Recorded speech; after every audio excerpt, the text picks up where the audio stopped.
होगी सच की जीत, दिखाएगा पुकारता हिमालय। बीजेपी ऑफिस में जो फ्रंट रो बैठी हुई थी, एक फ्रंट रो जो लोग बैठे थे, मैं आज हैरान हूं कि वो लोग वहां बैठ के बातें कर रहे हैं। और मैं उनसे पूछता हूं कि आपने पुंछ में कोई पार्टी छोड़ी भी है जो पार्टी आपने ज्वाइन ना की हो? आज ये मियां साहब के ऊपर सवाल उठाते हैं। मियां साहब यहाँ के बच्चे बच्चे के दिलों में बसते हैं। शुक्रगुजार मैं आप मीडिया का हूं जो हम लोगों की आवाज़ अवाम तक पहुंचाते हो और अवाम की आवाज़ आप हम तक पहुंचाते हो। आज का जो प्रेस कॉन्फ्रेंस करने का जो हमारा मकसद है, यह मकसद आप सबको पता है कि आज से एक हफ्ता पहले हमारे एमएलए एजाज जान साहब ने एक कॉन्फ्रेंस की थी जिसमें हमने पूरे 1.5 साल का जो हमारे इन्होंने काम किया वो प्रोग्रेस रिपोर्ट हमने लोगों के सामने रखा। उसमें हमने रोड्स का बताया और दीगर जितनी भी स्कीमें चल रही थी उसमें बताया। उसमें से एक आवाज़ उठी कि इन लोगों को टेबल नहीं आता, इनको पहाड़ा नहीं आता पढ़ने का। मैं उन लोगों को आज ये बात कहना चाहता हूं कि हमें टेबल का पहाड़ा बिल्कुल अच्छी तरीके से आता है। हम पढ़े लिखे लोग हैं, हमारे में कोई नालायक आदमी नहीं है। मैं आपको ये बात बताता हूं कि 25 रोडों का पहला नारा हमारा था, 20 रोडें अब आई, ठीक है 45 होगी, 25 रोडें डिफरेंट स्कीम्स जो है, नबार्ड की हो गई, कपेक्स की होगी, स्टेट प्लान की होगी, या किस में भी है वो, उसमें हमारी 10 रोडें उसमें चल रही हैं। अगर उनको कोई शक है तो वो कागज देख सकते हैं, हम हवा में बातें नहीं करते।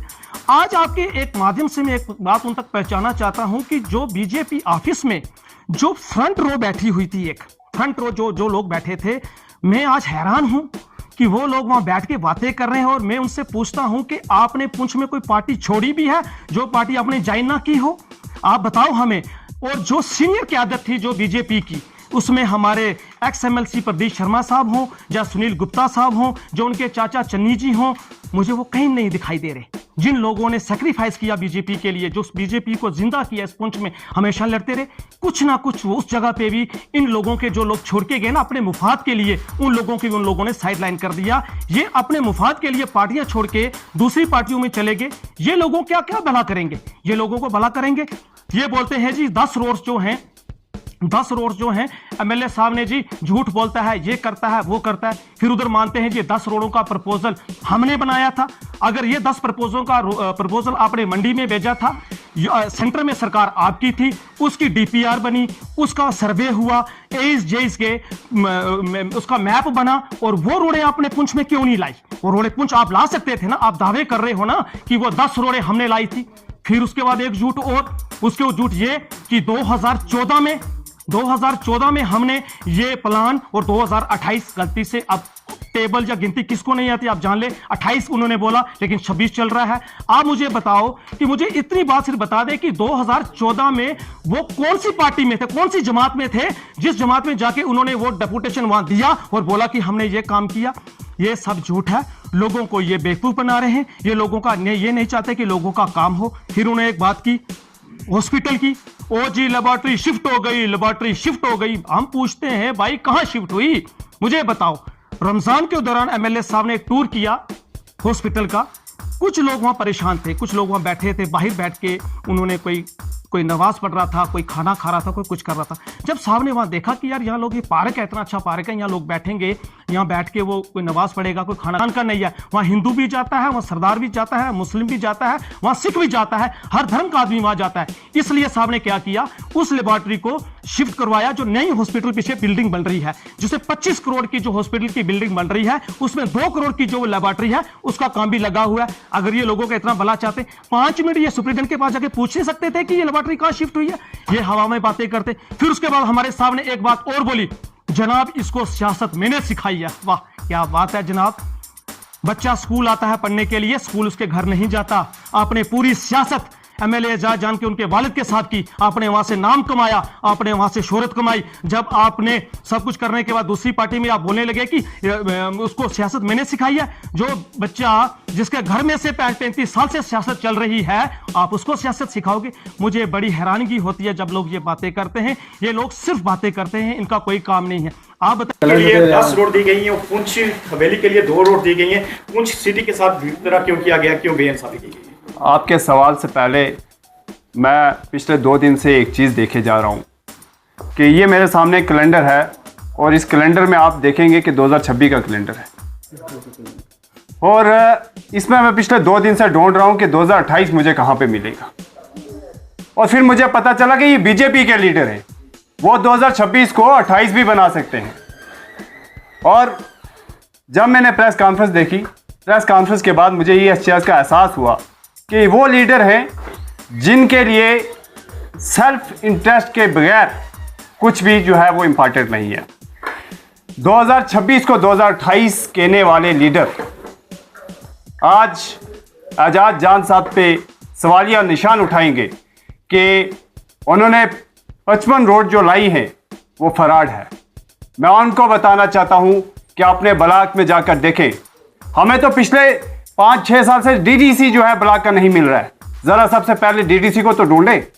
डीडीसी कहाँ पे है? आवाम के बीच बैठकर मीडिया के सामने बातें करने तो अलग बात है। उन्हीं के ब्लॉक में इस वक्त जो है मल्टीपल सीआर्स के जो प्रोजेक्ट्स चल रहे हैं, और किसने लाए? आज़ाद जान साहब ने। और 25 रोडें पहले लाई, 20 रोडें बाद में लाई, ये हुई टोटल 45 रोडें। इसके बाद जनाब लीडर को बताना चाहता हूं, जो कल बातें कर रहे थे कि यूटी का प्लान भी होता है, नाबार्ड का प्लान भी होता है। ज़रा देखें, कपैक्स का प्लान होता है, ज़रा देखें। आप आपसी जो लड़ाई है, इसको उठा के उसके साथ लड़ाया, उसको उठा के उसके उठाया, ये जो कम्युनल बातें आप करते हैं, उनसे बाहर निकलेंगे आप तो आपको पता चलेगा प्लान कौन कौन सा होता है।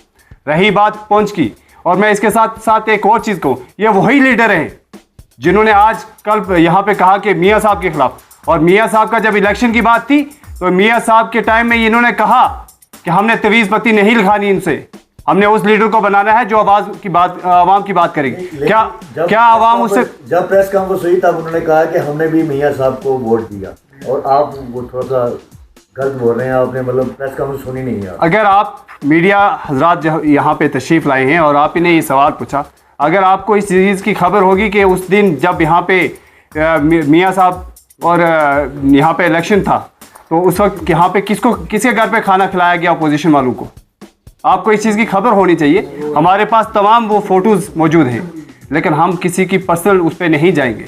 आज ये मियाँ साहब के ऊपर सवाल उठाते हैं। मियाँ साहब यहाँ के बच्चे के दिलों में बसते हैं। मियाँ साहब को यहाँ से वन साइडेड अगर वोट मिला, लोगों की मोहब्बत है। जनाब एक तरफ आप या तो मानो कि रोड नहीं ला सकते, या तो आप ये भी कह रहे हो दूसरी तरफ कि भाई वो रोड लाने वाले आज़ाद जानी है। आज तक पूंछ में जो है बैंकर की बात की जाए तो यहाँ पे बैंकर नहीं है, तो क्या स्टेट गवर्नमेंट का ये फर्ज नहीं बनता था कि पूंछ के लोगों के लिए कि पूंछ के अंदर जो है बैंकर्स बनाए जाएं? वो आज तक कहीं भी नहीं बने, उसको लेके क्या करें? मैं आपको मुबारकबाद देता हूँ कि आपके अंदर इतनी ज़रूरत है कि बैंकर्स की आपने बात की, लेकिन अफसोस ये भी है कि जब आप वहाँ पे जो ये लोग कह रहे थे कि हमने रोडें लाई, उनसे एक बार पूछ लेना था सेंटर में गवर्नमेंट आपकी है, सेंटर में गवर्नमेंट उनकी है। हमारे ऑनरेबल एमएलए हवेली जब यहाँ पे ऑपरेशन सिंदूर हुआ, उसके 2 दिन के बाद फ़ौरन यहाँ पे तमाम डिपार्टमेंट को बुलाया गया, डीसी साहब से मीटिंग की गई, और मीटिंग के बाद हर पंचायत से जो है वो ये कहा गया कि मुझे बैंकर्स की लिस्ट दी जाए। और आप यकीन करेंगे कि आज भी मैं खुद अड़ाई, जिस गांव से मैं ताल्लुक़ रखता हूँ अड़ाई से, मैंने भी जो है उस वक्त लिस्ट दी है हमने बैंकर्स की, लेकिन अप्रूवल कौन देगा? अगर इन लोगों की इतनी बनती है तो जाएं करवा दें सेंटर में, तो इनको तो फिर सामने वाले दरवाजे से एंट्री नहीं मिलती है। तो ये एमएलए साहब जो रोड़े ये गिना रहे हैं, ये मेरे साथ बैठे डिबेट करें तो मैं दूध का दूध पानी निकाल दूँ। क्या कहना चाहते? देखिए ऑनरेबल एमएलए हवेली जनाब एजाज अहमद जान साहब 22,000 की लीड से जीते हैं, और हारे हुए कैंडिडेट्स के साथ कभी डिबेट तो करेंगे। आपने अगर उनका कंपटीशन करवाना है तो कराएं किसी मिनिस्टर के साथ, कराएं किसी भी एमएलए के साथ, जीते हुए एमएलए के साथ, तो आपको बताते हैं कि भाई हमने जो है कितना काम किया है। आपने अगर डिबेट कराना है किसी भी जम्मू कश्मीर के किसी भी कॉन्स्टिट्यूंसी के एमएलए के साथ डिबेट कराएं, तो सबसे क्यों नहीं कहते? क्या रीजन क्या है? देखिए सवाल तो जिन्होंने उठाया है, सवाल जिन्होंने उठाया है उसी के साथ। परविंदर जी, इसके लिए मैं आपको जवाब देता हूँ। मैं 2019 में म्यूनसिपलिटी का इलेक्शन लड़ा था, मैं वार्ड काउंसलर बना। मैं अब वार्ड काउंसलर बना, तो वार्ड काउंसलर बनने के बाद मैं कहूँ यार पुंछ हॉस्पिटल में सिटी स्कैन मशीन मैंने लगाई, जहाँ PMGSY की जो रोड्स है नेशनल हाईवे मैंने लाया।